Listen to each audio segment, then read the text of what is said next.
Hey y'all, so today is Money Monday and I wanted to talk about how you can still have fun while being on a debt-free journey.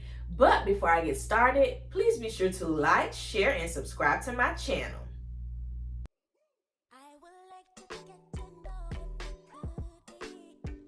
Hey y'all, I just released my first financial literacy ebook, How I Became Debt Free in 22 Months. This is an easy, educational, and encouraging guide. I want you to check it out. It's only $5. Look in the link in the description box below and click that button. You know, a lot of times I think what really discourages people from even wanting to become debt free is that they kind of just assume that they're not going to be able to do anything fun. They're going to have to put all of their dreams and, those goals, those other fun related goals on hold. And that, they're not going to be able to do anything. And that's simply not true. Now, honestly speaking, on my journey, yeah, it wasn't fun. I did not go out to eat unless somebody else paid for it. I wasn't doing nothing fun, girl, but that was my journey. But, I think it's important to remember that you can still, pursue a debt-free lifestyle while having, I will say, calculated, planned fun. So the first way to do that is to add a line item in your budget that says fun. And what you want to do is you want to, put in a reasonable amount.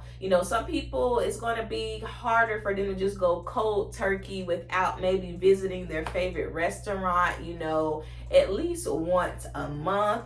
And then it just kind of helps to, keep the wheels kind of turning, for your debt-free journey so that you don't feel like you have to miss out on everything. So you want to add a line item in your budget, call it fun, and you're going to put a monetary amount.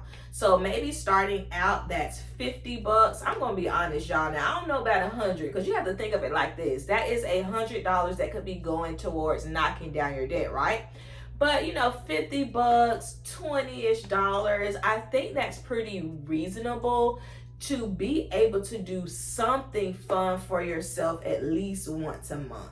So once you have your line item within your budget labeled fun, here's the next step, y'all. You want to use cash. Listen, on my channel, I always talk about how I used to be swiping my card like a ninja girl, swiping and praying, swiping and praying. And I know I was not the only one, okay? But when you have cash, it really helps to dial back that spending because you see what you got. And listen, you ain't trying to be embarrassed because you ain't got enough. So you're going to make sure that you get whatever you have in your cash envelope. That is so important. It helps you to not overspend. And then many times when I still use my cash envelopes, but many times I have money left over in them. It's kind of like you train yourself to make sure that you don't go over and you always have something left over. So make sure that when you're having these fun, items that you want to do, use cash. Now, here is my favorite one, y'all. Look for deals. I don't know about y'all, but I am a deal searcher. I always want to cut out the middleman. I want to get the discount myself, all the things, okay? And that is so important, when you're on a debt-free journey, you gotta look for deals.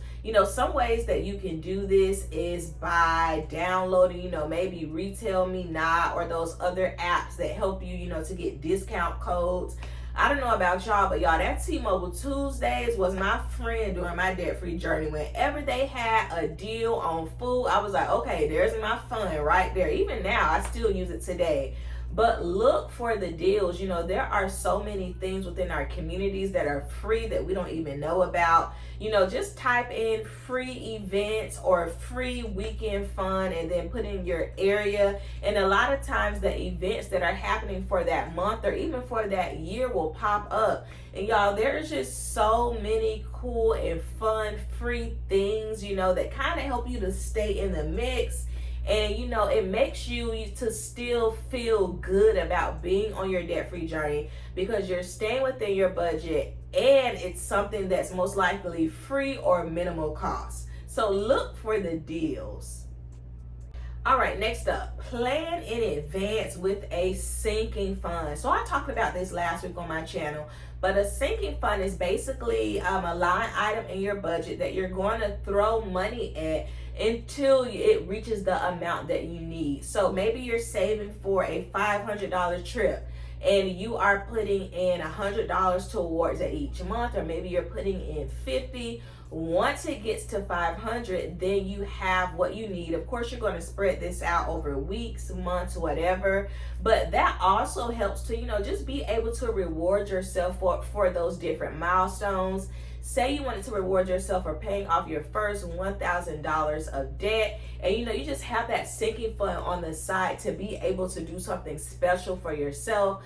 A sinking fund is a really, really good way to make sure that you're staying within your budget and to make sure that you have all that you need in order to do, whatever that thing is. So use sinking funds.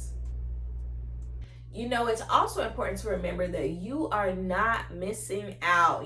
That fear of FOMO, the fear of missing out, is so hard. I know I struggled with that. But you are not missing out. You are simply restructuring your financial future so that, in the future, when it's time to go and buy this or have this fund, you already got it, okay? It's nothing. So that is something that is so important to remember when you do kind of have to dial back on the things that you used to do. It's a part of the journey.